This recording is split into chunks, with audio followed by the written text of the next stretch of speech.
eu só pegar aqui o pastor Bruno, ele segura o microfone para ver se ele fica parado. E eu, se eu segurar o microfone, aí vai o microfone para um lado, vai para o outro. Deixa eu só ajeitar aqui.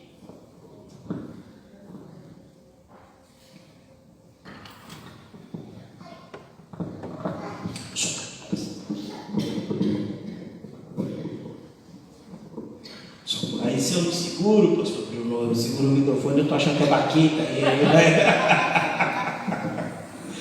Apesar que corre o risco também, né? Do nada. Bem, meus irmãos, graças e paz do Senhor Jesus mais uma vez. Obrigado, pastor Bruno. Deus abençoe, você é gente fina. Tem umas piadas internas com o pastor Bruno aí que se o WhatsApp falasse, né, pastor Bruno? Não, né, pastor Bruno? Bem, meus irmãos, mais uma vez é uma alegria imensa estar recebendo essa oportunidade. Pastor Bruno, mais uma vez, obrigado pela confiança. Deus abençoe.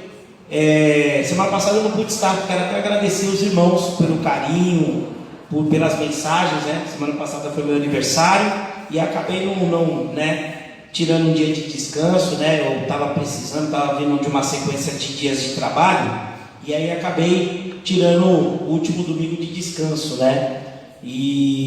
Mas eu agradeço cada um dos irmãos que entraram em contato comigo, mandaram mensagens, me ligaram. Deus abençoe a vida dos irmãos. Eu sou muito feliz de fazer parte dessa família, né? Essa família de Cristo aqui. Cada um de vocês aqui fazem parte da minha vida. E aonde eu vou, eu sempre levo os irmãos, né? Parafraseando o apóstolo Paulo, né? Eu me regozijo no Senhor e lembro de vocês nas minhas orações. Então, sinceramente, cada um de vocês fazem parte das minhas orações. E mesmo quando vocês se sentirem entristecidos, lembre-se que tem um irmão de vocês em Cristo que está orando por vocês. E pedindo a Deus que fortaleça, lhes dê fôlego, lhes dê ânimo, para que assim vocês possam continuar vivendo um dia de cada vez. Amém? Meus irmãos, pela manhã nós falamos um pouco sobre a questão de qual é a promessa que nós realmente devemos nos comprometer a viver, que é a promessa da vida eterna.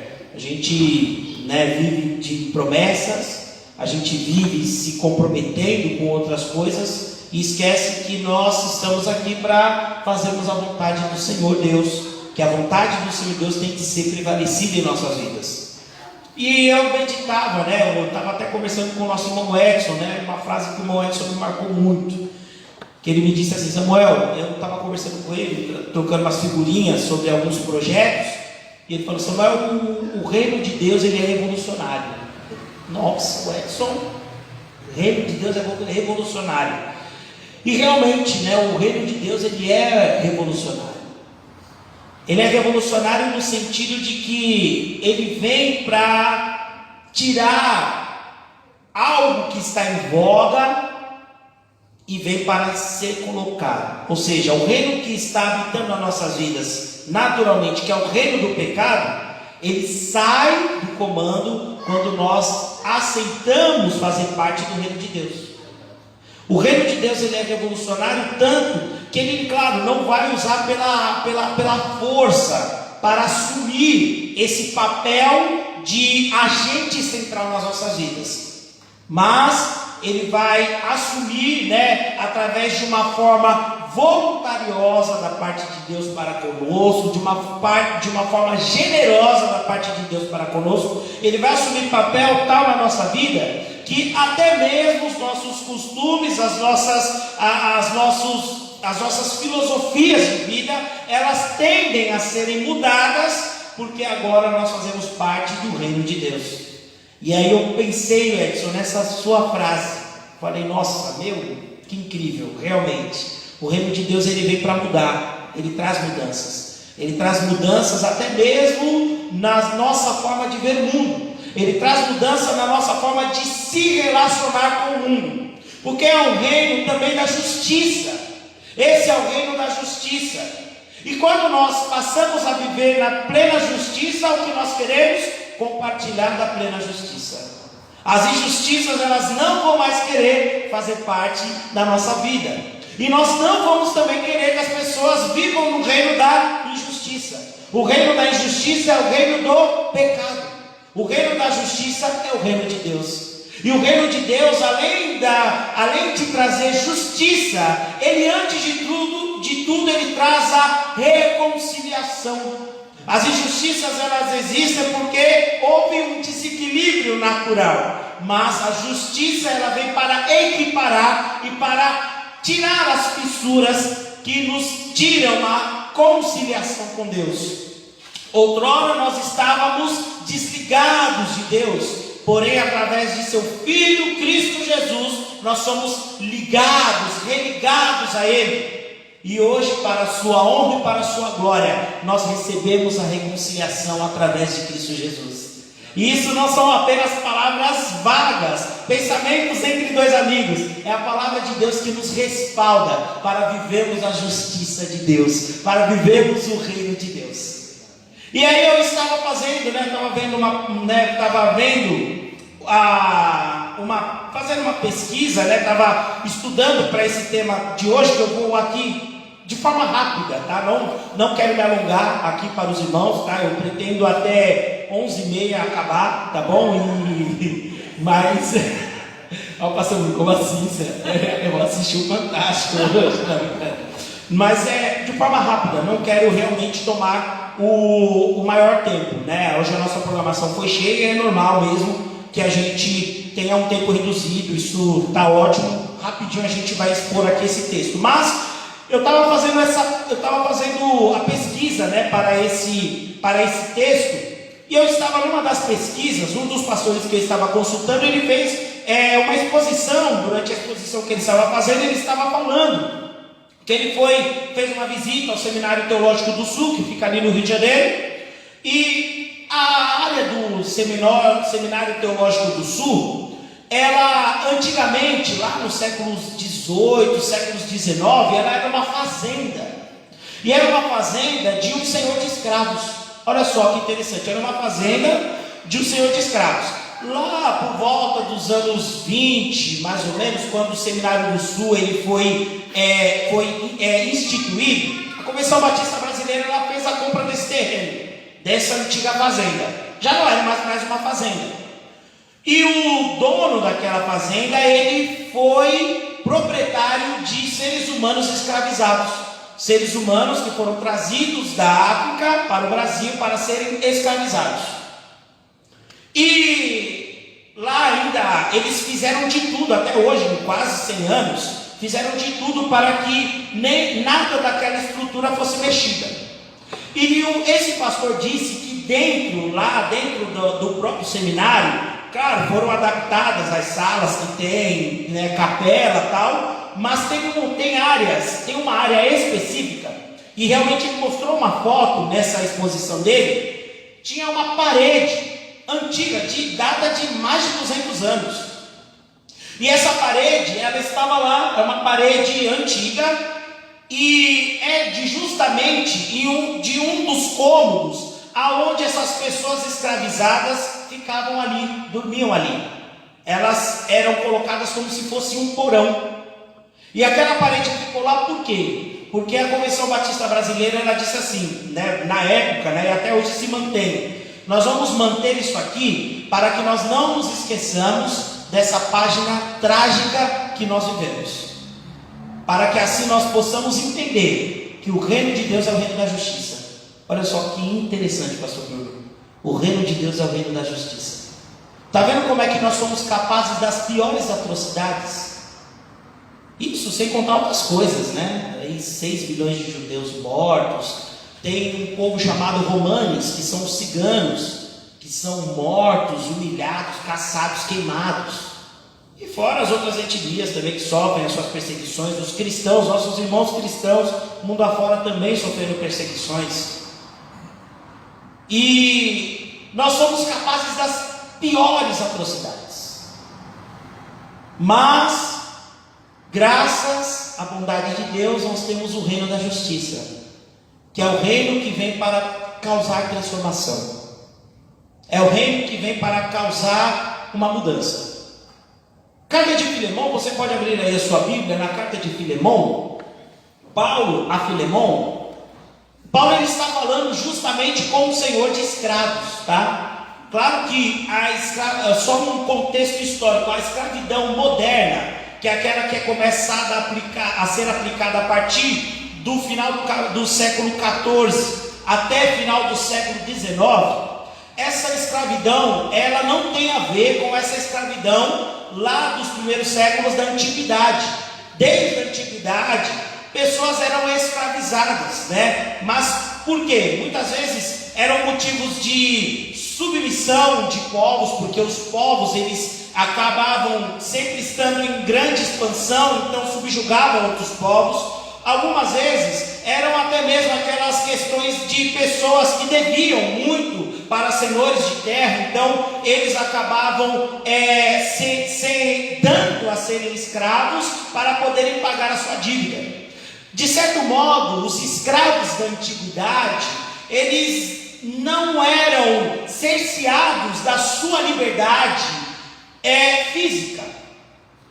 A diferença da escravidão da antiguidade para a escravidão moderna é que, pela primeira vez, isso aí são relatos dos historiadores, pela primeira vez o escravo, ele agora tinha grilhões, ele tinha correntes, ou seja, ele era impedido de locomover-se, ele estava ali para pura e simplesmente ser tirado dele à força sua mão de trabalho.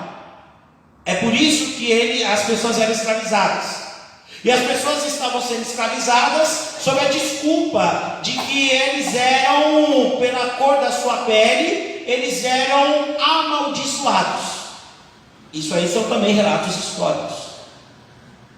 Infelizmente, usaram a própria religião, usaram o próprio Cristo, que veio ao mundo por amor, para morrer por cada um de nós, como justificativa para a desumanização de outro ser humano. Mas nessa época, esse contexto aqui, apesar de ser um contexto de escravidão, mas não era uma escravidão racial, étnica, era um contexto diferente, né? Acredita-se que Onésimo, ele deveria ser de repente um devedor para Filemão e estava ali à disposição de Filemão, ou de repente, por se tratar de pessoas pertencentes ao Império Romano, poderia ser uma nação que foi subjugada e consequentemente Filemão foi levado, Onésimo foi levado para a casa de Filemão. São várias as opções que nós podemos ter dentro desse contexto histórico. Mas eu quero mostrar aqui para os irmãos como é que isso diretamente afetava dentro da igreja, todo esse contexto histórico afetava dentro da igreja. Porque essa igreja, um pouco antes, Paulo ele conversa com a igreja de Colossenses. E Filemão ele faz parte dessa igreja de Colossenses. A igreja de Colossos, provavelmente, ela não é uma igreja que foi fundada pelo apóstolo Paulo. Eles são, digamos que uma igreja filha dos irmãos da igreja de Éfeso.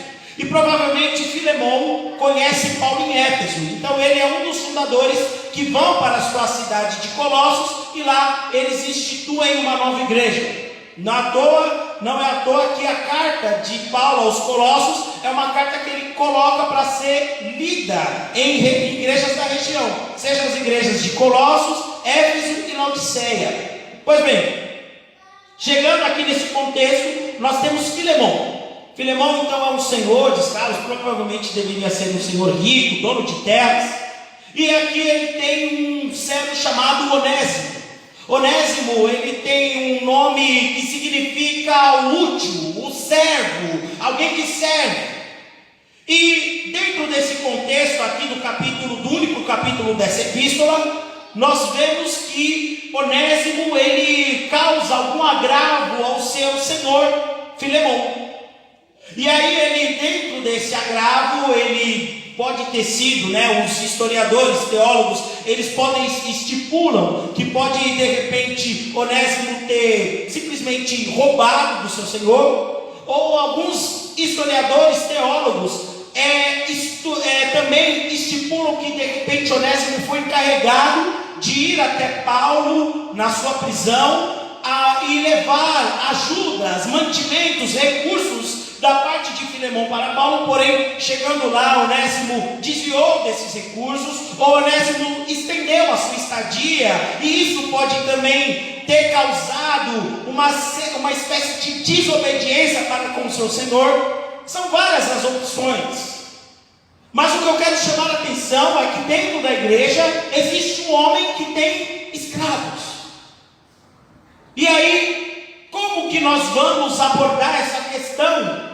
Como é que o mundo vai ver? Mas espera aí, como assim? Os cristãos apoiam a escravidão? Como é que assim? Como é que vocês podem explicar isso? E o apóstolo Paulo, ele de uma forma delicada, ele vai quebrar essa tendência que o mundo se apresenta, essa tendência que se apresenta na época. O apóstolo Paulo, ele de uma forma delicada, quebra.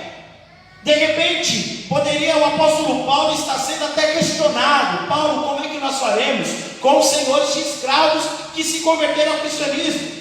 E como é que nós vamos fazer com as pessoas escravizadas que também estão servindo ao mesmo Cristo que nós professamos? E vocês param para imaginar a bola de neve que deve ser isso? E aí o apóstolo Paulo, ele de uma forma sutil, mas inspirada pelo nosso Deus, ele vem a Filemão e apresenta a ele uma forma aonde que ele mostra que o reino de Deus, ele agora não é mais baseado simplesmente nas teorias, mas agora é uma ótima oportunidade de nós praticarmos o reino de Deus. O reino de Deus, meus irmãos, ele não pode ser baseado nas nossas teorias, nos nossos pensamentos. O reino de Deus, ele tem que ser aplicado nas nossas vidas. Essa tem sido a dificuldade da igreja. A igreja de Cristo tem encontrado essas dificuldades, porque muitas vezes nós estamos aqui aprendendo exercícios espirituais, estamos aprendendo sobre a oração, estamos aprendendo no Fala Pastor, estamos aprendendo várias coisas, mas qual tem sido a nossa prática?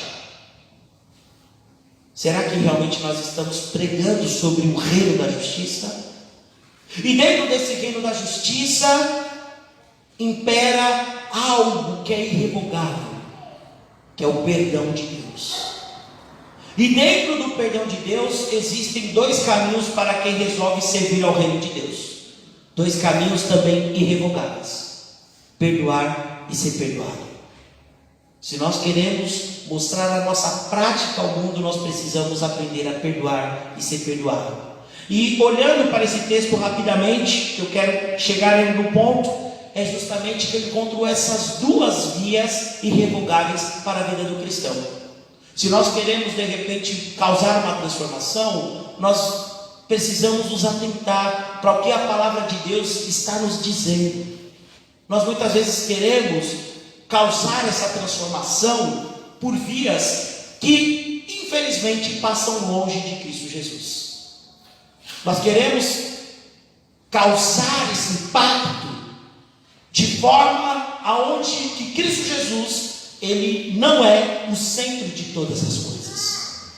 E isso, infelizmente, ao invés de nos trazer o reino da justiça, nos coloca como idólatras do reino da injustiça. Irmãos, acompanhem na sua Bíblia,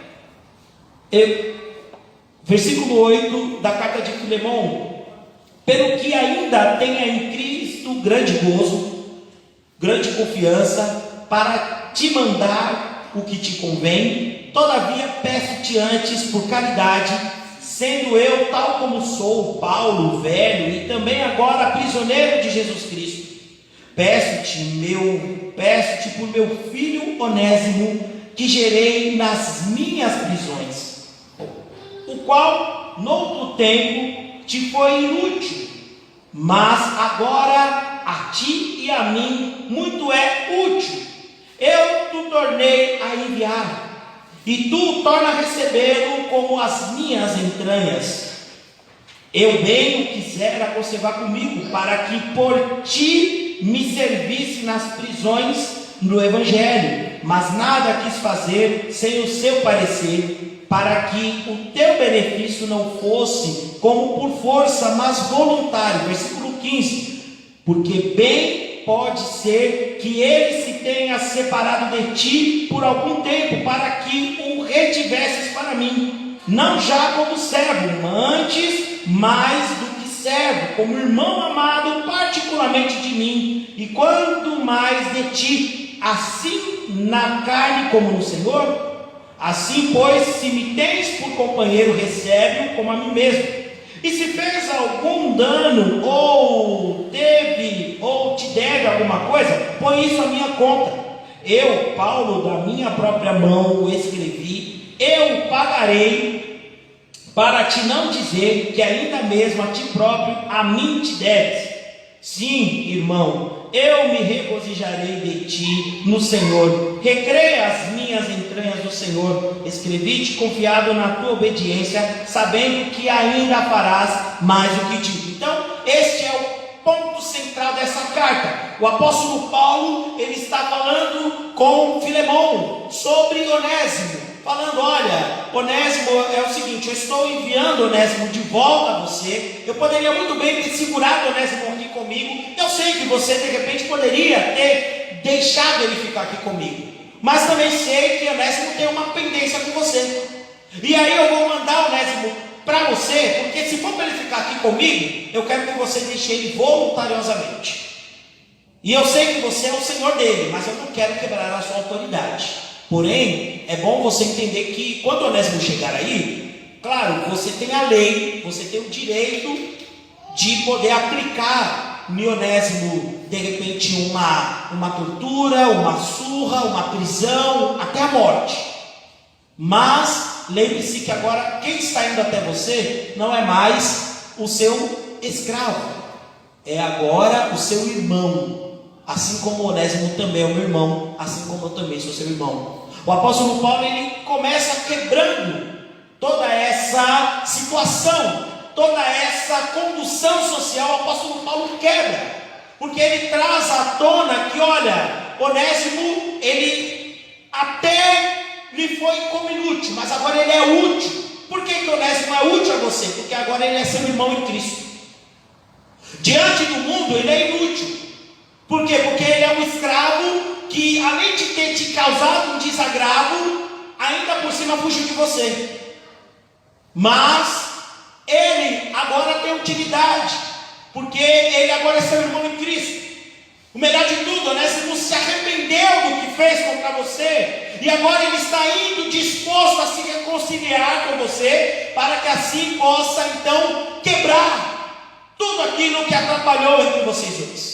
Então nós temos um conflito de um senhor com o seu servo, e o apóstolo Paulo mediando esse conflito, tentando fazer com que o servo que outrora causou um desagravo ao seu senhor não sofra grandes consequências, assim também como o seu senhor. Retire todo aquele ímpeto, aquele seu direito de justiça, para que possa caminhar na justiça de Deus agora. A justiça de Deus, ela é plena, ela não pode ser usada somente pela metade. A justiça de Deus, ela tem que estar conosco em todos os momentos.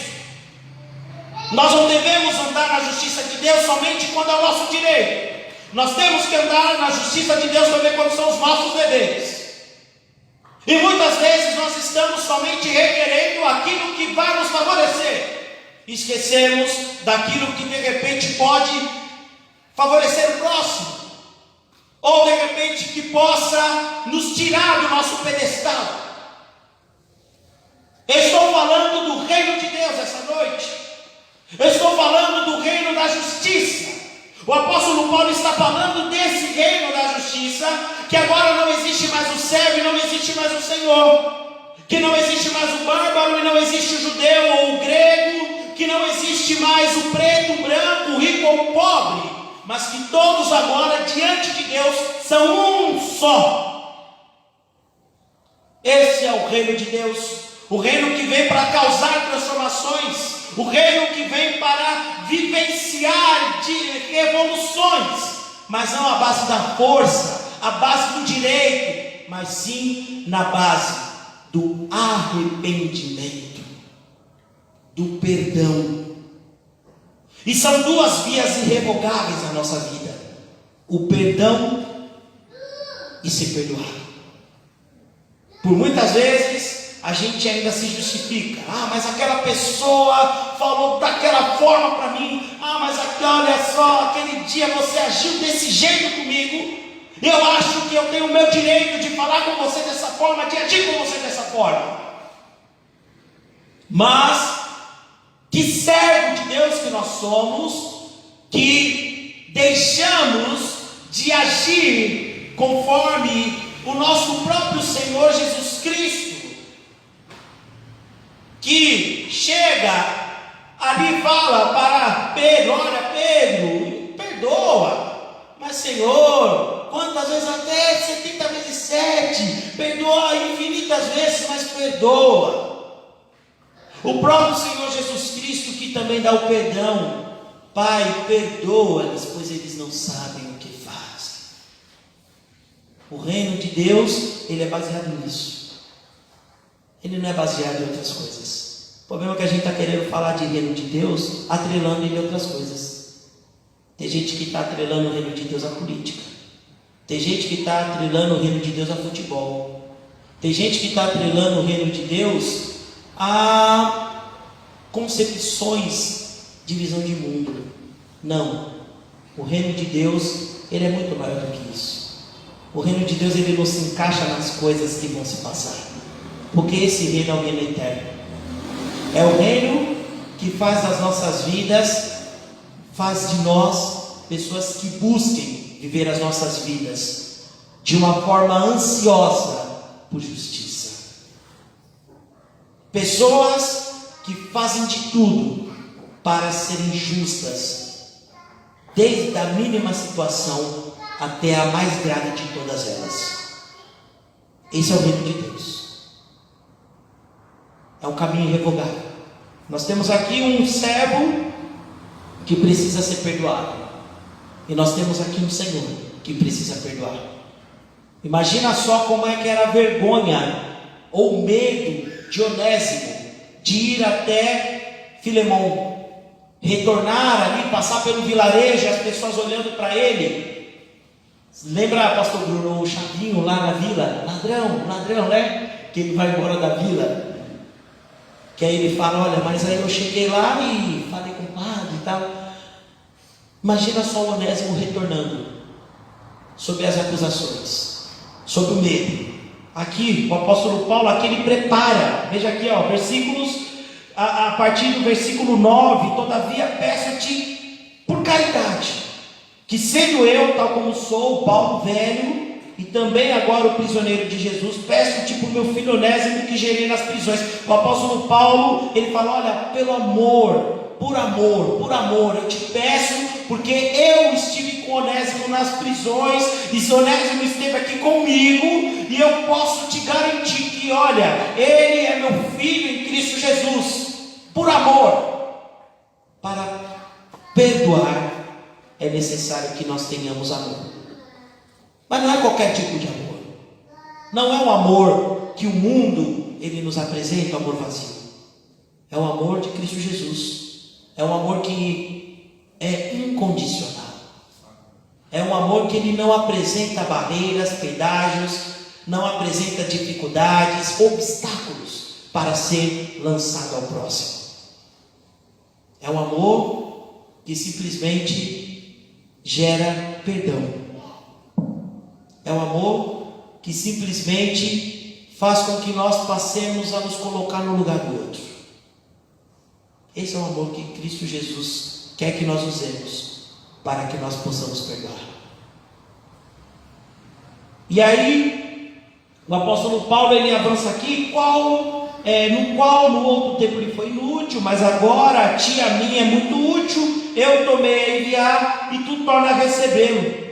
Eu bem quisera conservar comigo, para que por ti servisse nas minhas prisões do Evangelho, mas não quis fazer nada sem o teu parecer, para que o teu benefício não fosse como por força, mas voluntário. Porque bem pode ser que ele se tenha separado de ti por algum tempo, para que o retivesse para sempre. Versículo 16: não como servo, antes mais do que servo, como irmão amado, particularmente de mim, e quanto mais a ti, assim na carne como no Senhor. Então, enquanto que para o perdão é necessário que nós desembanhemos o amor que vem da parte do Senhor, para ser perdoado é necessário que haja uma mudança. E Onésimo, ele usa o apóstolo Paulo como testemunha da sua mudança.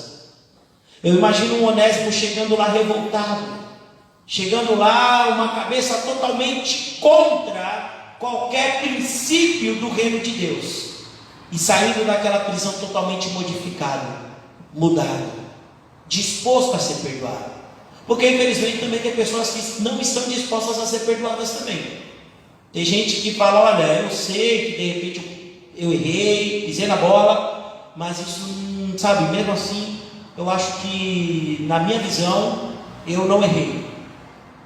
Posso ter errado para vocês, mas para mim eu mantenho a minha posição. E é difícil quando a gente convive com gente assim. É difícil a gente conviver com gente que não consegue parar para pensar um palmo à sua frente. E não consegue desempenhar também o senso de mudança. São dois caminhos irrevogáveis, como eu já disse: perdoar e ser perdoado. Se nós queremos trazer transformação, se nós queremos compartilhar o reino de Cristo Jesus, amém, continuem louvando, continuem cantando, orando, pregando, continuem fazendo o que vocês fazem, glória a Deus por isso. Mas não baseie a sua vida em Cristo Jesus em cima apenas dessas teorias. Pratiquem o perdão e pratiquem também pedir perdão. Tem família que está precisando de perdão. Tem o pai, a mãe, o filho, a filha, que de repente não se encaixam, porque um acha que é mais sábio que o outro. De repente tem um colega seu de trabalho, olha, o meu chefe, olha, aquele cara lá, eu não falo nada com ele, porque olha, aquele cara, ele só pisa na bola comigo. Ou de repente esse chefe pode ser você, que tem agido de uma má fé com pessoas, tem se colocado também de uma forma agressiva com aqueles que moram dentro da sua casa. Sabe, é bonito a gente vir aqui no domingo cantar, pregar, é bonito. Mas mais bonito ainda e valoroso para o nosso Deus é a gente vivenciar o amor dele de uma forma completa, perdoando, porque Cristo Jesus nos perdoou por somente nos amar, e sendo perdoados, porque somos testemunhas do amor de Deus por onde quer que nós vamos. E o reino de Deus, ele causa mudanças quando nós fazemos isso.